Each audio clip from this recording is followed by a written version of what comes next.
Yes, people. Yes, people. Yes, people. Welcome back to the WTF Football podcast. I'm back again, joined by my guy Kwaku. How you doing, man? I'm all good, brother. I'm all good. Can't complain. Mate, it's a massive, massive game tomorrow, and we're building up the big game with Jamie and Harry from Over the Line Football. How you doing, boys? I'm good. I'm well. I'm good. Yeah, not too bad myself.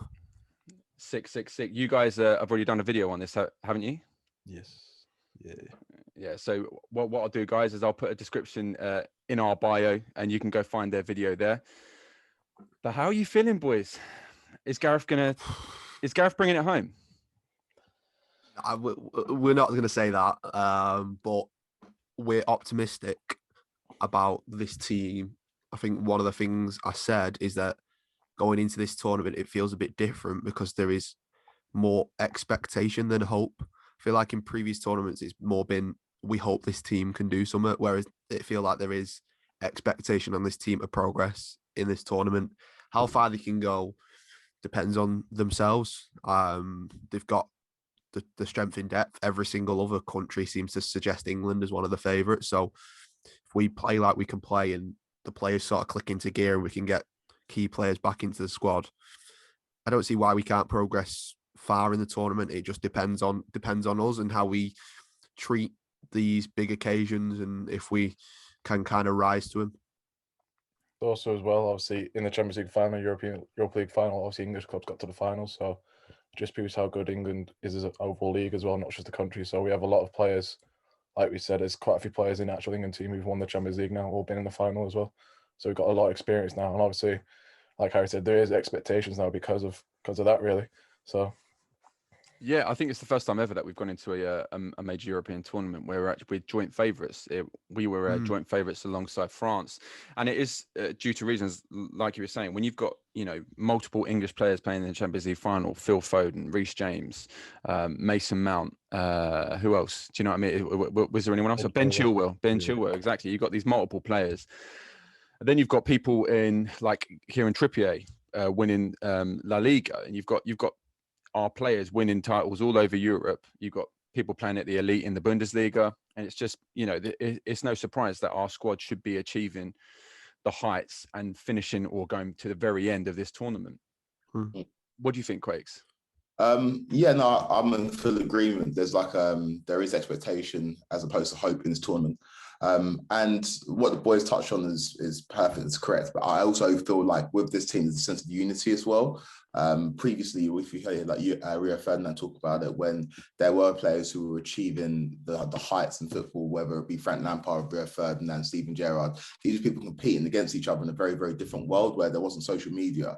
But when you see like the behind the scenes clips of this England team, there's a lot of unity there. And although these players are competing against each other, like you said, Phil Foden's up against Mason Mount in the Champions League final, there doesn't seem to be that kind of rivalry and tribalism anymore. And so there's a unity there. And there's also, I don't know, these players give you a different sense of flair as well. Because if you look back to like our golden generation at the Apex in 2006, we had a lot of world-class players. That team was listed with world-class players. But the only player that gave me the sense of something different that can maybe do something a bit different on the ball was Joe Cole. Yeah. And then in the team, we've got about 4 or 5 of that in the shape of Phil Foden, Jack Grealish, and shape of Mason Mount. So like we've got like they're Dinios. They're not just these box standard English players that kind of tick the boxes. These are players that got flair and can do a bit on the ball, which give you a sense of something different in the tournament, which we've never really had before. So I can understand the expectation on this team, but it's tempered by the fact that we've got a manager like Gareth Southgate who's not necessarily up and down. He hasn't got like a roller coaster of emotions. He's somebody that's even kill and can keep these players even kill. So I feel like it's a perfect combination for us to kind of go far in this tournament. It just depends on how the draw kind of lays out going into the last 16 and beyond. Yeah, that's totally right, mate. And it draws back on what Gary Neville was saying the other day in terms of I completely agree. I think Gareth Southgate is one of our biggest assets, just on the amount of experience he's amassed through under-21 football, and now full men's international football.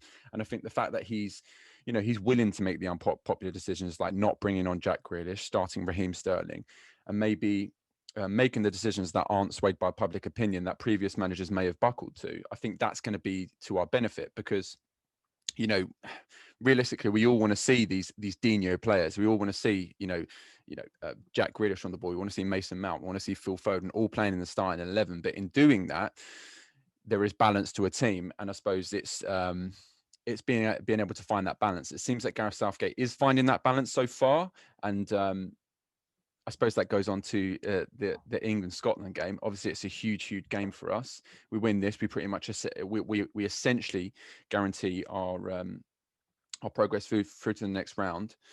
What's the approach, you guys? What do you think of? How do you think Gareth Southgate's going to take the game? Well, he had an added year to think about Croatia. So I don't know if he's going to adapt per game or that is the system that he's chosen to go with for the entirety of the tournament.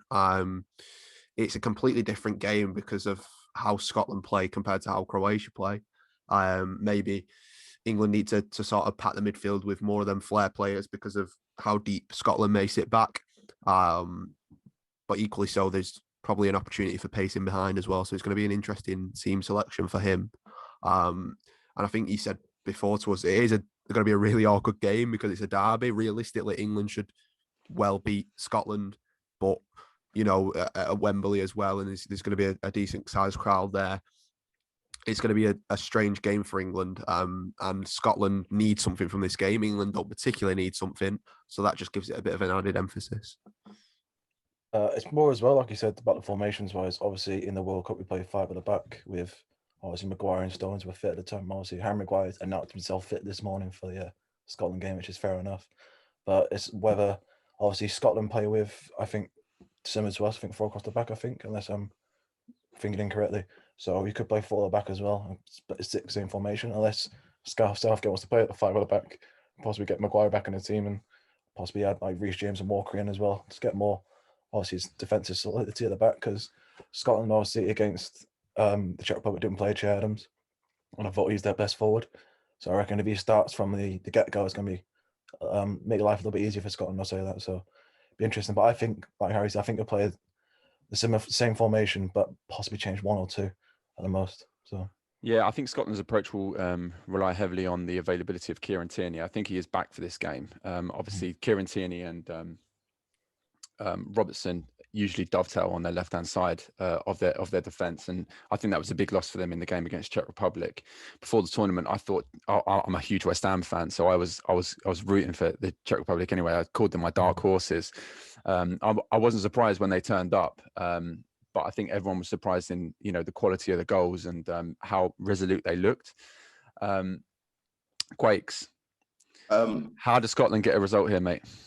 Like you said, Tierney's a big X factor in that, and I feel like Scotland are going to go through it back in the game, and Tierney will come in for Liam Cooper. So, like you say, on the left hand side is where all the attacking impetus will come through overlaps and underlaps. So, I feel like England have to be wary of that. And obviously, we started Kyle Walker on the right hand side, and I feel like he's a perfect type of fullback to deal with that just because of the incredible pace.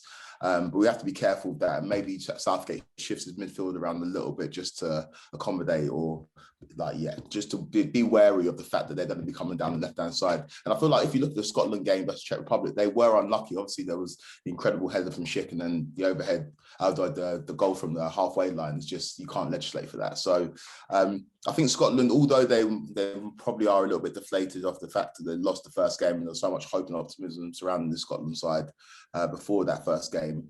I feel like they're going to be dangerous as a winged animals.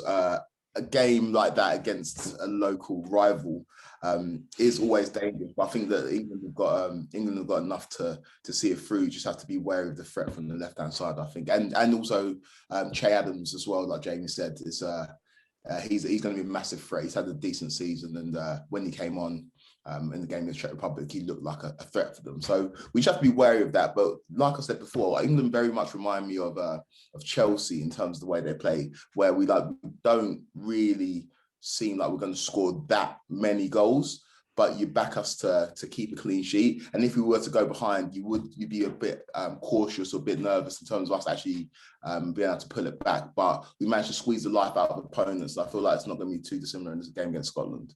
Yeah, that's true. I think this game could actually play into Gareth Southgate's hands as well, because like Jamie was saying, Harry, and what Harry was saying in terms of it being an awkward game, it's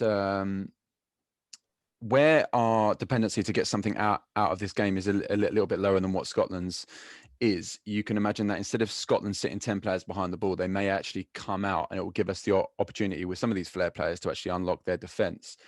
So depending on how Scotland actually play this game will obviously largely depend on how Gareth Southgate plays the game. But I think they're going to come out all guns blazing. It's a big derby game. And I'm going to ask you guys for a prediction. Now, first of all, Harry, what are you saying, mate? I said yesterday, it's a difficult one to predict. I think England will win. It's just whether England can keep it tight at the back. Croatia didn't really create much against England, but there was a few moments where England looked a bit shaky. So if they can keep that tight, I've gone 2-0 England. 2-0. Okay, big words. How about you, Jamie?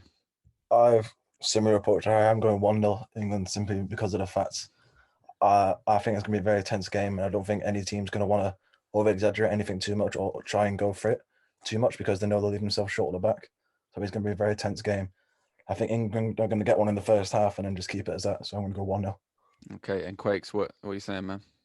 Yeah, I'm going to agree with Jamie. I think it's going to be 1-0 as well. It's going to be a cagey game. I think the atmosphere is going to be incredible. Obviously, Wembley's not going to be full, but I think the fans are definitely going to help. And yeah, I think it's going to be a tight affair, but England will come out on top. It'll be 1-0 to England. Yeah, I think I agree with you guys. I think it's going to be an England win. I'm going to put my neck firmly out the line. I'm saying 4-0 England. I think this Scotland team are awful. They're awful. Tell me one Scotland player that's getting in our starting 11 for England, or even on our bench. Come on. Robertson. Other than all right, Robertson. Yeah, but would you start Robertson above Ben Chilwell or Luke Shaw? You would. I would have started Chilwell and Shaw above Trippier, but here we are. So.